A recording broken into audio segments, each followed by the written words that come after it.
I'm 27 years old and I haven't come across even one woman who hasn't been harassed, and that's a very sad thing. But fortunately, everybody walks around putting on a smile and as if nothing even happened. It shows that we're much more stronger and we think of this body as an instrument. But that does not mean that we shouldn't share our experience with another person for two reasons. One is that you don't want the offender or the perpetrator to do this to another person, and you just want people around to be aware of it. And most of the time it's from our, say, by our relatives or someone whom we know. So it's a sad thing again. And secondly, by sharing this experience with another person whom you trust or whom you love, say mom, dad, friend, your spouse, anyone, you end up feeling a little bit liberated, a little bit better, I hope, and not as traumatic as you did.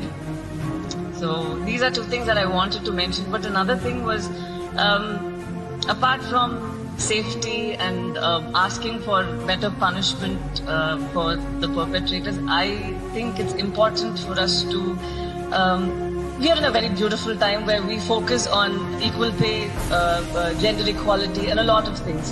And I think it's important that we even stress on discipline. I know it's a word which you've learned in school or in college, but honestly, it starts from home. It's simple, where you just notice how your children behave over a period of time and you correct them. You can't put the burden on the society and on the cops, on the institutions that they are in for discipline. Because once you teach your children how to be, you teach them humility, you teach them how to be humane, I think that will make the world a better place. You have to be better examples, I think. We can't, because the people whom we talk about are not some random people somewhere on some corner of the earth. They are amongst us. And we ourselves at some point of time have been bad to another soul, but then we've moved on from that. It's because of what we've been learned, we've been taught from our childhood, or what we've observed since our childhood. How you treat your wife, and your kid sees how you treat your wife, and that's how the kid is going to grow up thinking, okay, that's how we treat a woman. How the kid is exposed to an environment where how they look at objectifying a woman, and that's how they end up thinking this is normal.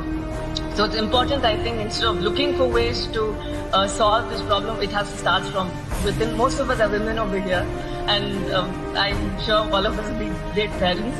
But it's important for us to just not say copulate and just have children. It's our responsibility. Instead of hoping for having a kid who is going to become the next big thing, going to be the best in their industry or field or whatever, it's important for us to make sure that they are not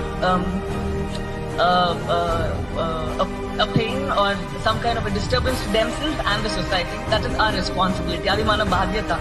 It's not like it's something which we have to do. It is our duty, because you brought in a being into this world. Make sure that it does not cause any harm, and leave it as that. It's okay, whatever happens next is up to God and its own talent. So thank you so much for the opportunity. I hope I could just connect with you all in a level that I could from my own experience. And thank you so much for whatever you've all done to make us feel safe. Thank you so much again.